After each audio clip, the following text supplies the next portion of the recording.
Speaking of fan service, Netflix has shown the trailer for the new exciting co-op action RPG set in the world of Zack Snyder's Rebel Moon, developed by Super Evil Megacorp of Vainglory fame. It looks to be... What is this? What is this? An action RPG? What? This is mobile? Okay. Netflix stories died for this shit? The pitch line, which is everywhere on their well-done marketing materials, is an online co-op action adventure game set in the Rebel Moon universe. It feels like somebody who doesn't know anything about mobile marketing wrote that line because as a mobile game player, you're like, what does that mean? Online? Like, why did you use that word with me? Although the trailer looked really nice. I have a closed beta open. But yeah, I think the bigger topic is not the game itself, which visually looks really nice. They also have a really fun Turtles game, and they do Vainglory. So all their games kind of have this same look and feel to it. Yeah. They have the same engine. So that's the evil engine, EVIL. So they have a great name, by the way. Super Evil Megacorp, probably the coolest company name ever. There's a bigger topic around them, right? Not a bigger topic per se, because like we did talk about venture capital before that. And the interesting part about Super Evil Megacorp, like I went actually and looked at how much money they've raised and what's the history of the company. They've raised actually more than 70 million till date through 6 different funding rounds. And their history was like there was the launch of that MOBA, Vainglory, the first MOBA to the West. A lot of hype. It was featured on Apple. Remember the scarf guy? That was their CTO. He was on stage with Apple. Like Apple loved them. Ton of downloads. Failed to get traction. No surprise. It was a super hardcore theme. They didn't have virtual joysticks. It was 3 versus 3, but most importantly, it was a MOBA done for the Western audience. They should have asked Kress. He would have told them right away that this is like, it doesn't matter what you do. This is a failed endeavor. Nevertheless, the saddest part is as an investment or even from the founder's perspective, because it's not that you try something super risky like this, get a lot of hype traction, but you fail. Then you just try again. You get more funding and you start a new company. But they failed with Vainglory, but they didn't go out of business. They kind of kept on raising more money. And now they're stuck in what I would like to say a twilight zone of startups. They're not growing. They're not dying.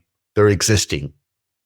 And they're not going to be acquired because the valuation is so incredibly high. If you raise 70 million, your valuation is probably like closer to what, $300, $400, $500 million.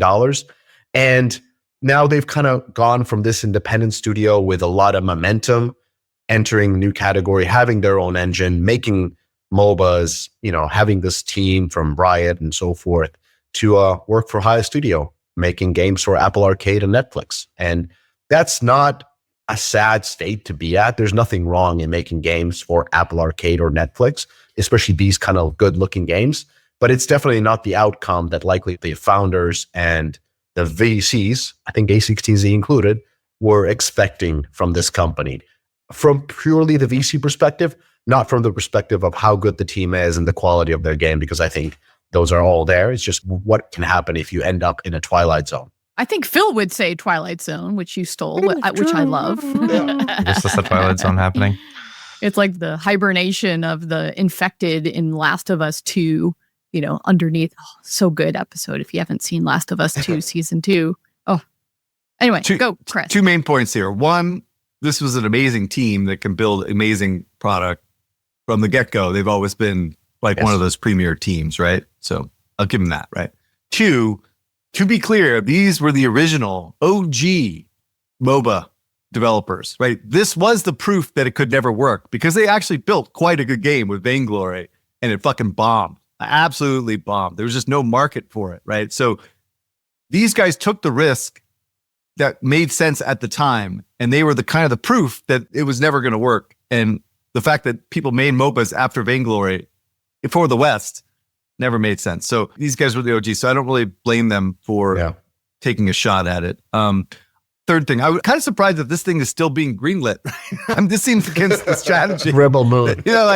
Most likely this thing is almost done, right? Must be pretty far along. And I guess it supports one of their IPs, which is solely failed. So I don't know exactly why they're supporting Just to be clear, but this is the closed beta trailer that we were witnessing on the screen a little bit. This is the announcement. Closed beta. Yeah. So they were far. And they announced it with Zack Snyder was at some event I think, this week. Right. My guess, and we talked about this last time, is it's contractual. Yeah, right. But yeah, this does not bode well for Super Evil Megacorp, though. Like this game, I didn't even know, honestly, that it was on mobile only. Oh my God, are you kidding me? Like this game can't do well on mobile. I'm sorry. I didn't see other platforms on the website. Somebody checked me on that, but it looked like it was mobile only. I thought it was Steam and console actually when I saw it, and I'm like, okay, well, this could, well, all right, yeah, but mobile, no, not gonna happen, not gonna work. It probably doesn't have a monetization. It's probably cosmetic, like it's like whatever. But it's like, Chris, it's a Netflix game, so there's no monetization. They already paid for it. They already won. Oh, right. They already won. And it's the previous Netflix leadership that probably overpaid by 20x. Oh, God, this makes no sense. Makes no sense. Anyway, by the way, the bloodletting at Netflix continues. Like the whole core business team is fucking gone, like quietly, right? They just let go everybody, right? So I want to be clear with all these gaming people that are going to Netflix, buyer beware, dude. These guys don't give a fuck about games, and it's like you go there, you're doing a deal with the devil. Like I've said before, you might get paid, dude, but you got a 2-year, 3-year runway, dude. That's it. So be aware, be afraid. Oh my God. I'm looking at their website. It does not tell me platform. Yeah. You have to search really hard to figure out it's on mobile. They don't use the mobile symbol anywhere. They actually clarify it in Twitter comments. I'm sure it will come out on Switch as well. So, well, after Brawl Stars, of course. Yeah. That should absolutely. I mean, it can't, but it should. All right. So, Val Mobile in China. Interesting news. We finally have a launch date for Valorant Mobile, which will be launching in China after 4 years in development. I had heard this was on rocky grounds, and I actually had heard that it was close to cancellation. I thought the plug had been pulled on this, but it is stuck it out, and it has a shot, I think, at a market that's pretty frothy in China when it comes to first-person shooters, particularly for tactical shooters like this, with a built-in audience on PC already.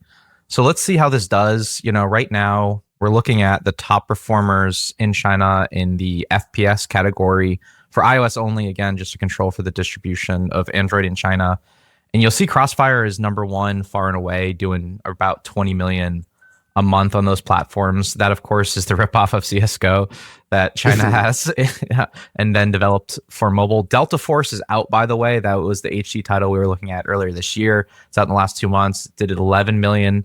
It looks like so far. Let's check back in on that one. Very curious to see how that one performs in the long run. Arena Breakout, we mentioned that a couple months ago. That's kind of found its own footing. Call of Duty's still sticking around. And then there's just kind of this collection of NetEase battle royales, which just float around for quite some time. So I think this game has a real shot. I'm not quite sure what it looks like from a product perspective. So let's definitely check back in on this one and see whether or not they executed. And these are revenues for China app stores only. iOS only. I just removed Android altogether. Yeah. Boom. Yeah, that's a fraction of the money that they're making. Yeah, I mean, correct. Yeah. Holy shit, Crossfire Gunfight King. Stupid ass name, but makes stupid money too. Yeah. I wouldn't be surprised if it was hitting 50 plus million a month. Yeah. Most likely. What's not on here is Fight for the Golden Spatula, which is TFT in China, run by Tencent, which crushes it. It's a top 10 revenue driving game. And just be clear, this is Lightspeed Studios, which is doing Valorant Mobile, which is the PUBG studio inside of Tencent. I'm very interested to see what they'll pull off from a product perspective. Yeah. The Fight for the Golden Spatula is Teamy, which is another one of the studios. But yeah, so just to be clear, sorry everyone, this is only in China. Valorant is not coming to Western markets.